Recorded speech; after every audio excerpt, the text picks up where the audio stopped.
Nós damos seguimento hoje à nossa série de mensagens Verdadeira Felicidade, que começamos na semana passada. Série essa que está sendo baseada em cima das bem-aventuranças de Mateus, capítulo 5, Sermão do Monte. Semana passada vimos a primeira bem-aventurança, o primeiro passo para a felicidade. E hoje vamos ver o segundo passo. Mateus capítulo 5, verso 4, eu convido você a ler junto comigo. Mateus capítulo 5, verso 4. Abra sua Bíblia, por favor, e leiamos juntos. Podemos ler juntos então? Bem-aventurados os que choram, porque serão consolados. Mais uma vez. Bem-aventurados os que choram, porque serão consolados. Amados, dentro do nosso tema, verdadeira felicidade, esta aqui é certamente a mais paradoxal, a mais aparentemente contraditória de todas as bem-aventuranças. Porque afinal de contas, como é que pode ser feliz alguém que chora? Como é possível que alguém que chora seja feliz? É paradoxal porque nós não associamos costumeiramente choro à felicidade.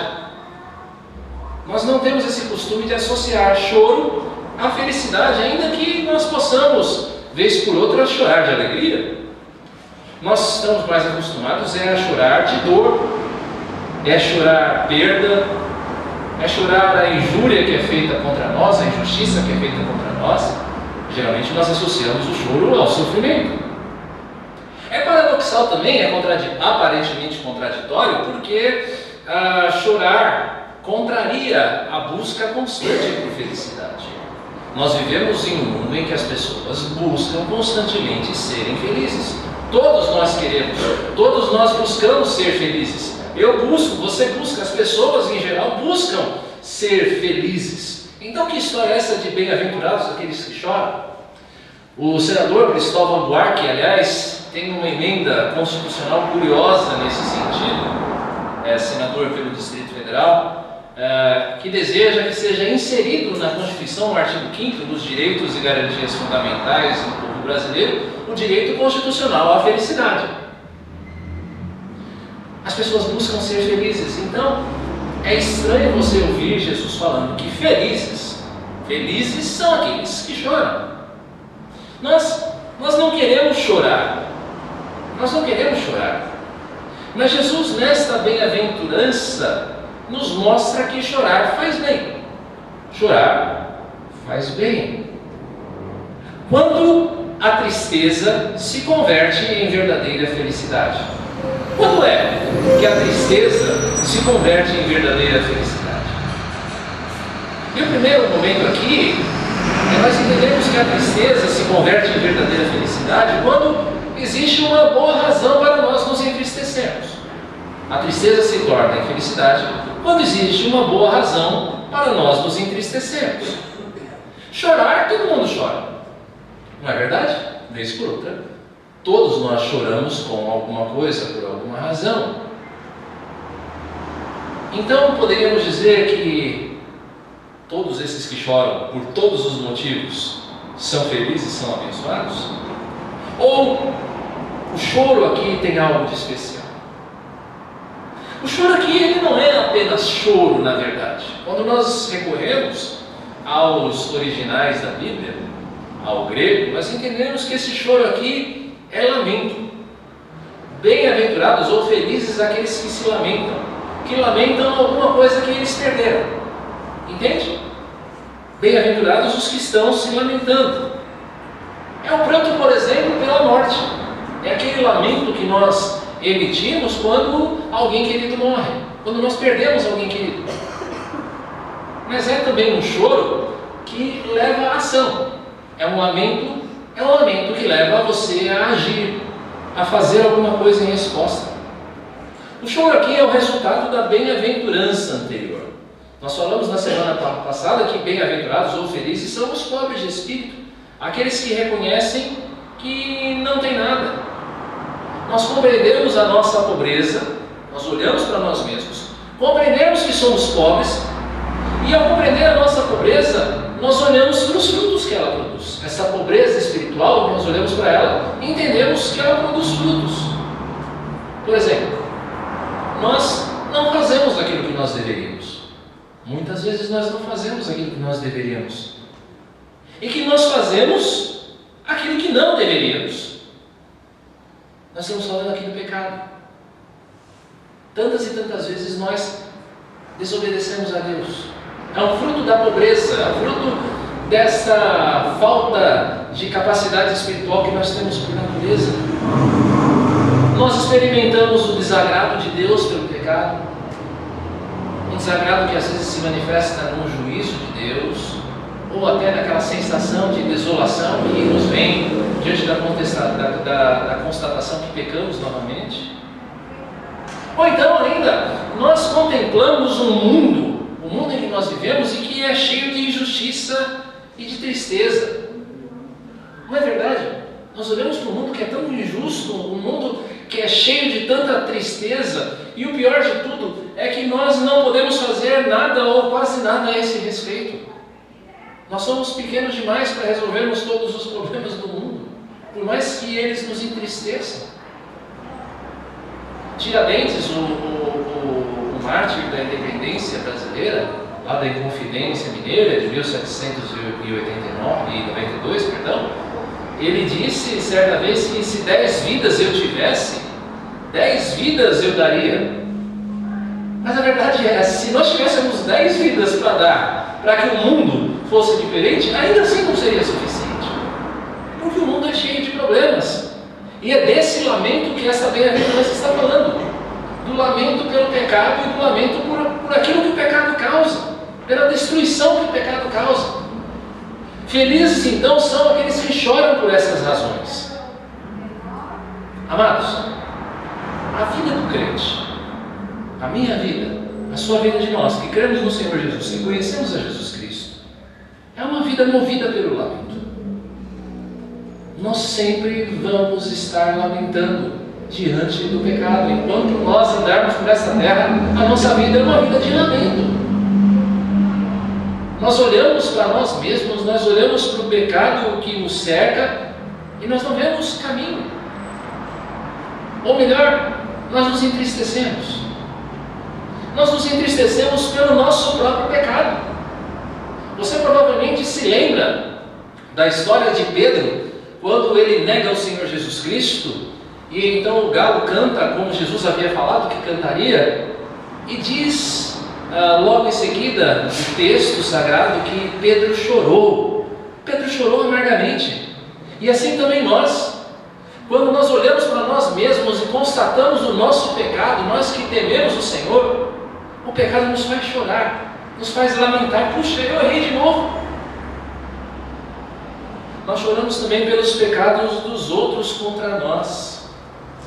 Lamentações, livro do profeta Jeremias, Lamentações, capítulo 1, verso 2, o profeta está chorando pela cidade, e ele diz assim: chora, e chora de noite, e as suas lágrimas lhe correm pelas faces, não tem quem a console. Ele está falando de Jerusalém. Entre todos os que a amavam, todos os seus amigos procederam perfidamente contra ela, tornaram-se seus inimigos. E assim como Jerusalém chorava por causa dessa injustiça, nós também choramos pelo pecado dos outros contra nós. Quando os outros pecam contra nós, nós também lamentamos, nós também choramos. Nós choramos pela malignidade em redor. Eu lembro aqui daquele momento do ministério de Jesus, quando ele ia ser entregue, e ele se afasta da cidade de Jerusalém para o Monte das Oliveiras, e olhando para aquela cidade, ele chora e diz: ah, Jerusalém, quantas vezes eu quis que você se voltasse. Jesus se lamenta por causa da malignidade que está ao redor. E nós também, muitas vezes, nós lamentamos pela maldade que nós vemos por aí. Uma maldade que às vezes acontece até dentro da igreja. Às vezes nós choramos pela malignidade que está dentro da igreja. E nós nos lamentamos porque nós sabemos que algo está errado, que algo está perdido. Nós lamentamos por um mundo que geme por não ser o que ele deveria. Você deve se lembrar do versículo mais curto da Bíblia. Jesus chorou. João 11:35. Evangelho de João, capítulo 11, verso 35. O verso mais curto da Bíblia. Jesus chorou. Mas você sabe por que Jesus chorou? Ele chorou diante do túmulo do seu amigo Lázaro. E aí você se pergunta, mas Jesus não sabia que ele iria ressuscitar Lázaro logo em seguida? É claro que ele sabia. Mas o choro de Jesus, o choro que Jesus emite é por causa da morte. Porque ele sabe que esse mundo não é como deveria ser. Nós lamentamos porque o mundo geme de tristeza pelo pecado. É uma tristeza. Bem-aventurados aqueles que choram, felizes são aqueles que choram. Mas é uma tristeza segundo Deus. É uma tristeza segundo Deus e por isso ela é boa. A tristeza segundo Deus é uma tristeza boa. Abra por favor sua Bíblia em 2 Coríntios capítulo 7, verso 10. 2 Coríntios capítulo 7, verso 10.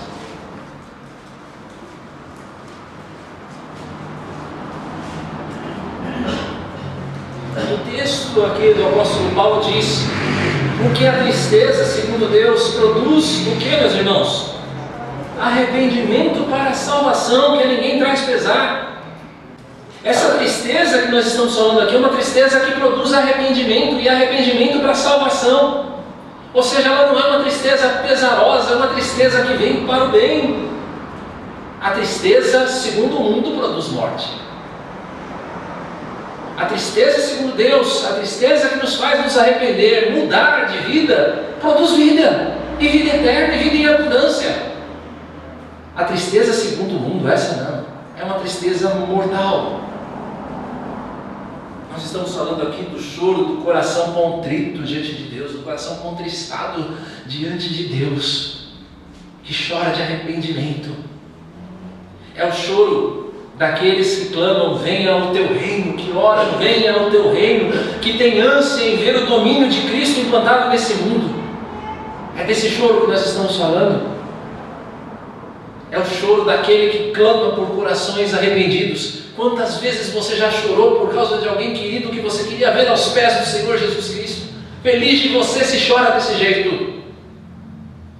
Feliz de você que chora como John Knox chorava na época dele lá na Escócia e dizia: Senhor, dá-me a Escócia, senão eu morro. Felizes aqueles que choram e dizem: Senhor, dá-me o choro menino, senão eu morro. Por que é que você chora?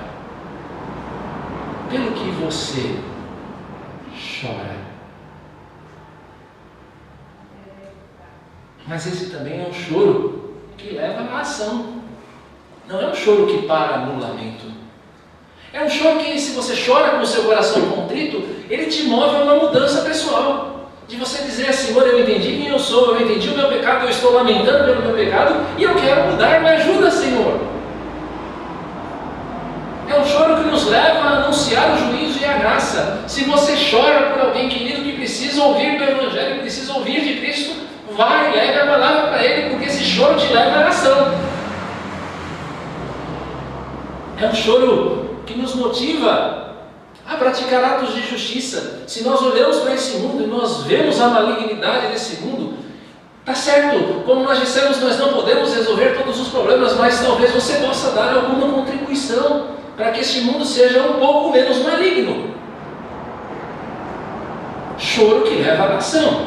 Se não houver ação, o choro é lágrima de crocodilo. Conhece essa expressão? Se você não age diante das lágrimas, é lágrima de crocodilo. Teu choro precisa te levar a uma ação. Essa então é uma tristeza que se alinha ao coração compungido do Senhor, porque Deus também chora, por assim se dizer. O coração do Senhor está compungido por causa do pecado, mas também é um choro que leva à verdadeira alegria. Afinal de contas, nós não estamos aqui para falar apenas de tristeza e de choro, nós estamos aqui para falar de verdadeira alegria, verdadeira felicidade. Esse choro é um choro que leva à verdadeira felicidade a partir do consolo divino. Quando é que a tristeza se torna alegria? Quando é que a tristeza se torna uma verdadeira felicidade?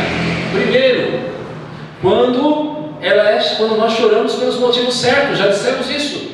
E agora, a tristeza se converte em verdadeira felicidade quando existe a esperança do consolo. Quando existe a esperança do consolo. A segunda parte deste verso que nós estamos meditando hoje, ele nos dá essa certeza, a certeza de que nós seremos consolados. Mas quem é consolado? Quem é consolado aqui? Quem é consolado aqui são os que choram segundo Deus. São os que choram segundo Deus. Não são todos. Eu vou repetir isso. Não são todos que choram que vão ser consolados. Os que não reconhecem a sua necessidade, os que não reconhecem a necessidade do mundo, eles irão chorar sim, mas eles irão chorar lágrimas amargas, lágrimas eternas. Agora, aqueles que choram segundo Deus, como nós vimos até agora, esses serão consolados. Quem é que consola?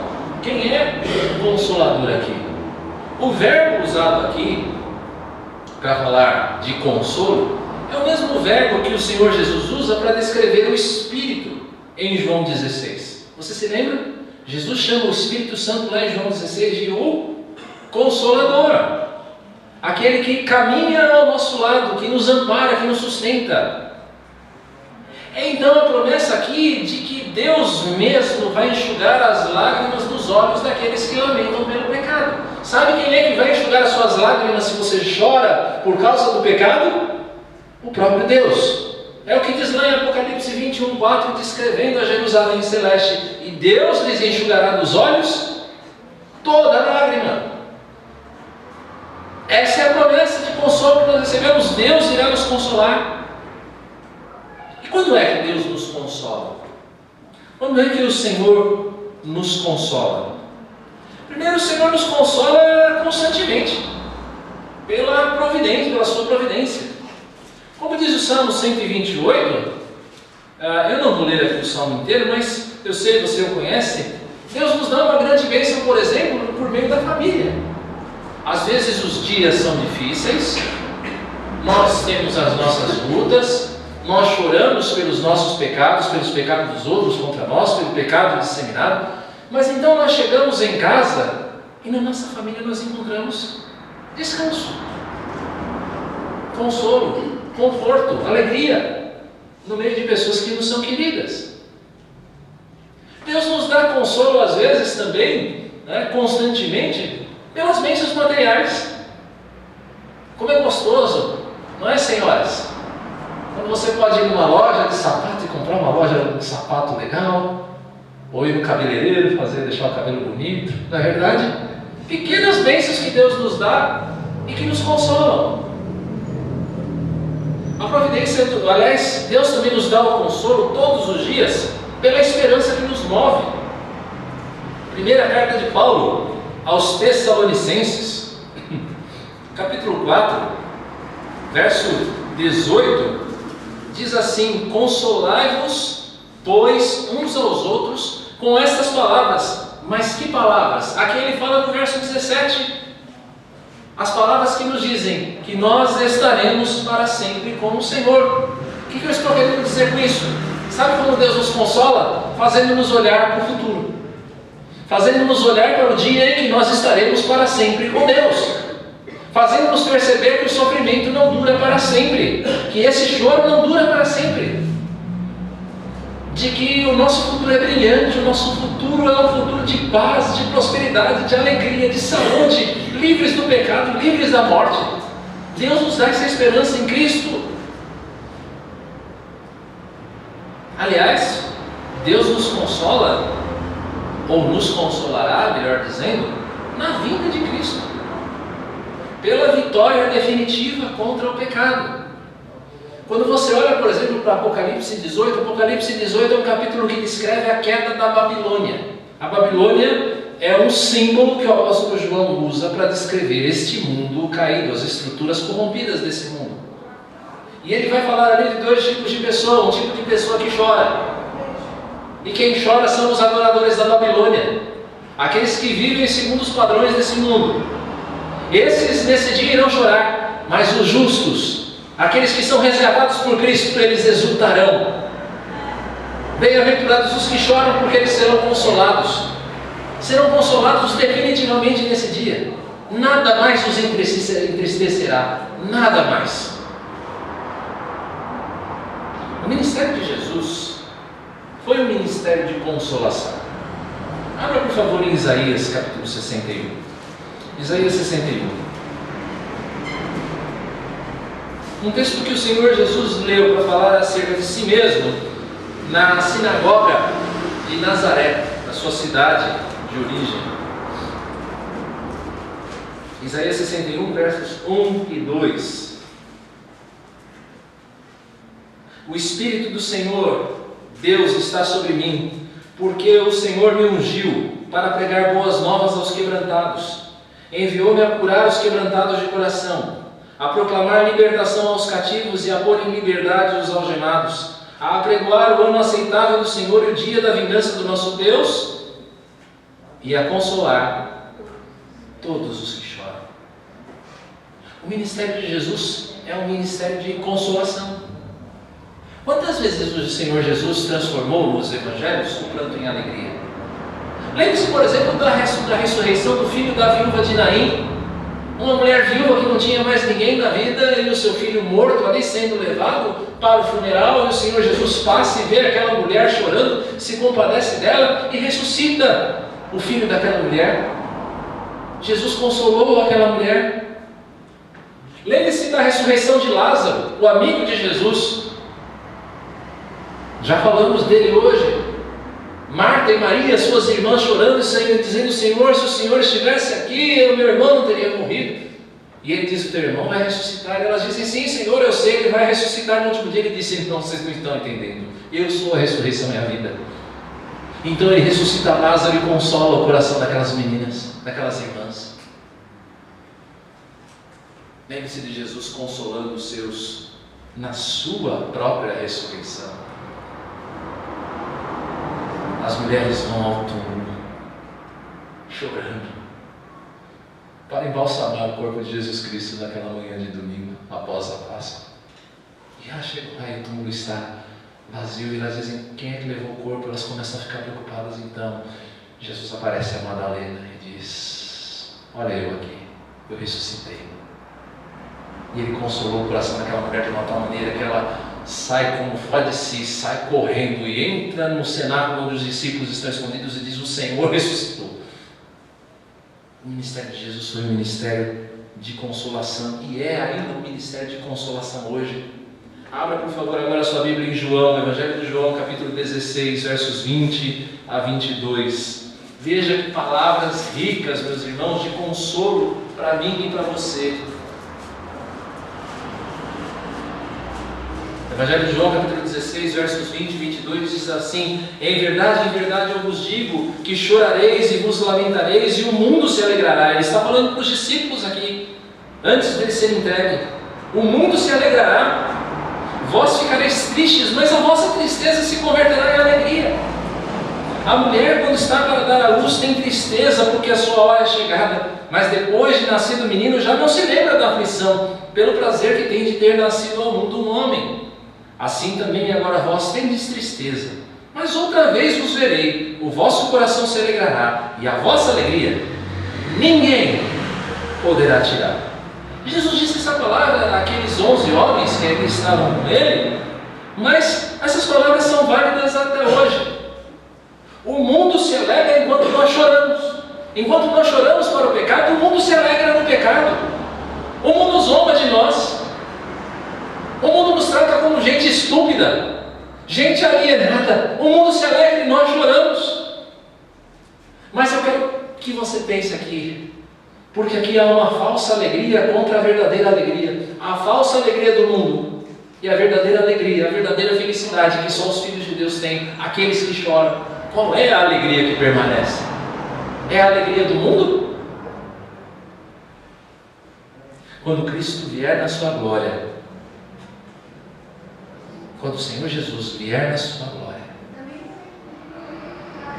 quando nós, ou então quando nós nos encontrarmos com Ele, pode ser que nós ainda não vejamos o Senhor Jesus vir em vida, quando nós nos encontrarmos com Ele, quando você estiver diante da face de Jesus Cristo, diante da face do seu melhor amigo, você vai se lembrar dos 70, 80, 90 anos de tristeza que você teve diante de uma eternidade de alegria? Tem uma eternidade de alegria te esperando. Será que, ao ver Jesus, você vai se lembrar desses 70, 80 ou 90 anos de choro?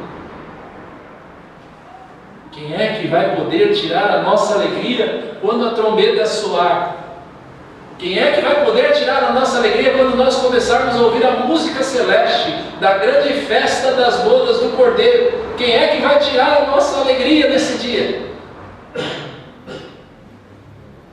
É uma certeza de fé, meus irmãos. Uma certeza de fé que levava os mártires da história da igreja cristã a cantarem em meio aos suplícios. Eles estavam nas arenas de Roma, os gladiadores os esfaqueando, os matando, as feras os devorando, os romanos fazendo as piores barbaridades. Ou todos os mártires ao longo da história, porque eles continuam havendo, eles continuam existindo, mas eles cantam em meio ao suplício. Por quê? Porque eles sabem que o choro dura uma noite, mas a alegria vem pela manhã. É uma esperança, meus amados, que nos concede verdadeira felicidade, mesmo quando a vida é difícil, mesmo quando a vida é atribulada, mesmo quando você é perseguido, mesmo quando você não consegue muitas vezes superar o seu pecado, muitas vezes você sente os pecados do mundo, mas ainda assim essa esperança te traz a verdadeira felicidade. Nós entendemos agora porque chorar faz bem. Na verdade, não existe nenhum paradoxo aqui. Por isso eu falei um aparente paradoxo. Na verdade, não existe nenhuma contradição aqui. Chorar pelo que é justo é o sinal de que nós retemos em nós, como imagem de Deus que somos, um senso de que alguma coisa foi quebrada na queda, enquanto nós esperamos pelo consolo que somente Cristo pode nos dar. Chorar faz bem. Como então provar da verdadeira felicidade? Como é que eu provo da verdadeira felicidade a partir desse texto? Primeiro, dê um passo atrás. Olhe para a bem-aventurança anterior. Olhe para dentro de si mesmo e chore. Olhe para dentro de si mesmo e chore. Ninguém vai poder alegrar-se na presença do Deus Santo se não chorar o seu próprio pecado. Você não vai poder se alegrar, você não vai poder participar desse dia de alegria se antes você não olhar para si mesmo e dizer: Senhor, eu sou pecador, eu necessito do teu perdão, perdoa-me. Enquanto você não chorar por si mesmo, você não vai sorrir de alegria no reino. Segundo, olhe para o pecado cometido contra você e chore. Olhe para o pecado que as pessoas cometem contra você e chore. Mas que o seu choro não seja um choro de raiva, não seja um choro de orgulho ferido, mas seja um choro de graça e misericórdia. Não chore por causa da ofensa, chore por causa da outra pessoa. Lembre-se do Senhor Jesus na cruz. Quando diante das ofensas que eram feitas contra ele, ele dizia: Pai, perdoa-lhes, porque eles não sabem o que eles fazem. É assim que nós devemos chorar pelos pecados alheios, pedindo que Deus dê misericórdia àquela pessoa, que Deus derrame a sua graça sobre aquele que nos ofende. Chore pelo pecado que os outros cometem contra você, mas chore pela outra pessoa. Olhe para o pecado daqueles que se perdem e chore. Chore pelo pecado daqueles que estão se perdendo. Clame com choro para que eles se arrependam e se voltem para o Senhor. Chore diante de Deus para que essas pessoas se voltem para Cristo. Olhe para a malignidade deste mundo e chore. Olhe para o mal desse mundo e chore. Esta santa indignação que nós sentimos diante do pecado do mundo é a marca dos filhos de Deus. É a marca que te distingue como um filho de Deus. É você chorar diante da malignidade do mundo. Isso prova que você é filho de Deus. Chore diante dos pecados do mundo. Mas em tudo isso também console-se. Console-se na esperança do consolo divino. Perceba o quanto Deus age hoje. Você chora pelo seu pecado, você olha para si mesmo e chora. Mas lembre-se de uma coisa: o amor de Deus por você, ele é incondicional. É incondicional. O choro do arrependimento não é um choro que nos esmaga de dizer: Senhor, não tem jeito. Mas é um choro que olha para Deus e diz: como é que o Senhor consegue me amar ainda? E Deus me ama. Deus ama você, apesar dos seus pecados. Deus ama você. O amor dele é incondicional. Nada do que você possa fazer vai fazer ele te amar mais ou menos. Deus ama você perfeitamente em Cristo. Deus ama você. Veja também em Deus a bondade e dá a você momentos de alegria. Como a gente já falou aqui em outra ocasião, a vida não é só tristeza. Perceba a bondade e o cuidado de Deus com você, a consolação que Deus traz para você todos os dias. Como é gostoso você chegar em casa e ganhar um abraço dos filhos. Se você não tem filho, da esposa. Se você não tem filho nem esposa, você se encontrar com os amigos. Como é gostoso. Como às vezes é gostoso você comer um prato gostoso, alguma coisa que você goste. Como vocês sabem, eu estou tentando emagrecer. Na sexta-feira cheguei em casa e Marcela disse para mim: vamos comer alguma coisa diferente? E eu disse: sim, vamos. E fomos num rodízio de pizza. Pronto, estragou a dieta, mas eu saí feliz dali. Eu saí contente. É gostoso, porque é bênção de Deus também nos dar essas pequenas alegrias. Veja a bondade de Deus em ação todos os dias. Perceba o agir redentor do Senhor no mundo. Sim, tem muita gente que está se perdendo, mas ao mesmo tempo Deus ainda traz pessoas para o centro da sua vontade em Cristo. Ele ainda age para redimir pessoas. Ele age para resgatar pessoas. E Ele pode resgatar a pessoa por quem você orou hoje. Deus pode. Reconheça a sua graça preservadora, que ainda permite tanta beleza no mundo.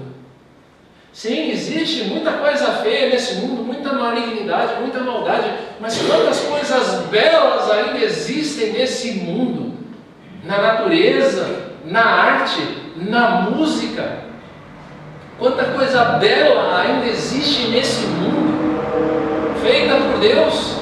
Existe muita coisa bonita que Deus nos dá inteligência para fazer. Alegre-se nisso, console-se nisso. Mas console-se sobretudo na esperança.